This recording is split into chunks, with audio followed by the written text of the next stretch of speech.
Welcome to RKC enterprise part of Meesho listing. ఇక్కడ Meesho price ఇవ్వండి అంటే కస్టమర్స్కి కనిపిస్తుంది అండ్ రాంగ్ డిఫెక్టివ్ ప్రైస్ అదే తీసుకుంటుంది. ఎంఆర్పి ఇచ్చేసేయండి. అండ్ ఇక్కడ ఇన్వెంటరీ ఎప్పుడు 100-200 అలా ఎక్కువగానే ఇవ్వాలి. అండ్ నెక్స్ట్ వచ్చేసి మన సెల్లార్ యూనిక్ ఐడి SKU ఇది కూడా ఫిల్ చెయ్యాలి.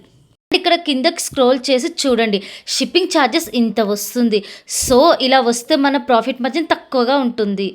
ఈ ప్రాబ్లంకి సొల్యూషన్ సప్లైస్ డెన్లో లాగిన్ అయిన తర్వాత మన ప్రోడక్ట్ కేటగిరీ ఇవ్వండి అండ్ మీ ప్రోడక్ట్ ఇమేజెస్ ఇవ్వండి. అదే షిప్పింగ్ ఛార్జెస్ తక్కువ ఉండేలా కొన్ని ఇమేజెస్ జనరేట్ చేసి ఇస్తుంది. ఆ ఇమేజెస్ని మనం సేవ్ చేసుకొని మన లిస్టింగ్కి యూజ్ చేసుకోవచ్చు. మన షిప్పింగ్ ఛార్జెస్ అనేవి ఎంత తక్కువగా వచ్చాయి, ఇలా ఉంటే మన ప్రాఫిట్ మార్జిన్ ఎక్కువగా ఉంటుంది. సో నెక్స్ట్ మన product colour, features, generic name, material, height, breadth, length, product weight, pin code, packing address, ఈ మ్యానుఫ్యాక్చరింగ్ అడ్రస్, ఇలా ప్రతి ఒక్క డీటెయిల్స్ సబ్మిట్ చేయాలి. Description and everything we have to submit. ఇలా చేసిన తర్వాత సబ్మిట్ చేయాలి. దాని తర్వాత QC పాస్ అవుతుంది.